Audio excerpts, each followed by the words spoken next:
After many hours of traveling, hundreds of kilometers, catching up with friends and making new ones, we finally made it to the ocean. Last time we were in Exmouth, we absolutely loved Turquoise Bay and we were so excited to be heading back. Physically and emotionally, I was pretty wrecked and I had a problem with equalizing my ears and I couldn't duck dive as much as I wanted to. But we had a few places that we needed to go see, so I had to look after my ears and we just did the best that we could with the energy that we had left. One of the many worries I had about doing this trip was not being able to keep up with my weight loss journey. But fortunately, I have a lot of support with these goals, and I actually know that I can do this one. And I wouldn't be able to ruin 6 months of progress in 9 days. When we left our house, our RV fridge was absolutely packed to the brim. We took enough food to survive the whole trip without going to the shops once. We were committed to making better food choices, even if that meant that there was more work and it was harder for us to do things. We continued to log our food intake, even though we were on the road and we were already so busy. Our fuel for this snorkel was pre-home rolled overnight oats. We found that overnight oats were super easy because we could make them days before and they didn't take up a lot of space in the fridge. You do have to be careful with them because they are quite calorie dense, and just because something is quote unquote healthy for you,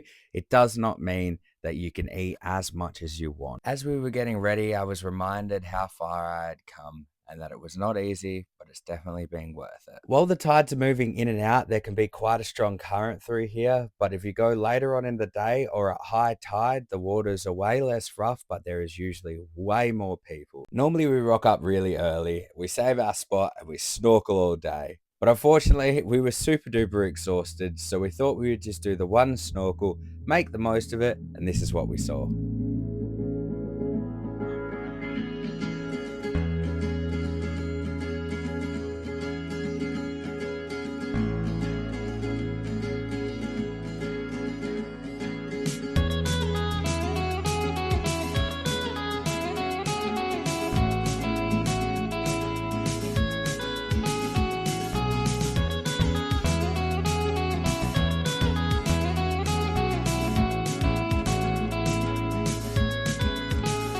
I need an intervention, divine intervention,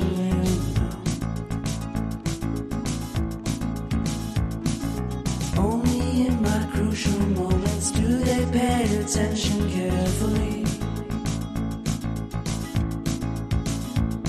The shadows of my past welcome me again with a smile.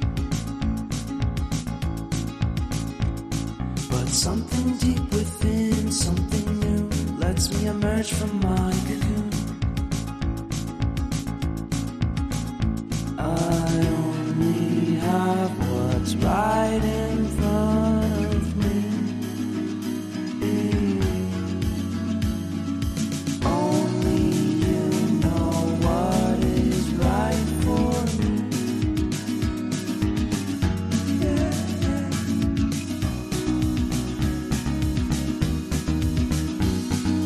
Compromise, compromise, compromise.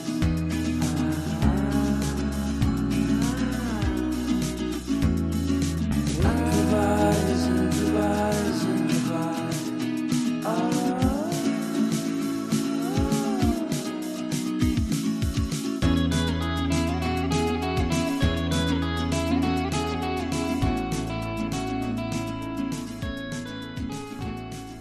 After the snorkel, Eli and I went metal detecting and we had some homemade muesli bars that had traveled all the way up from Perth with us to Exmouth. On our way home, we checked out the mangroves and had a wander around, and then we drove up to the lighthouse to make dinner, but I'll put them in a separate video. So I'm going to wrap the video up here, guys. Take it easy, stay awesome, and remember, you can't fail if you try. See you later.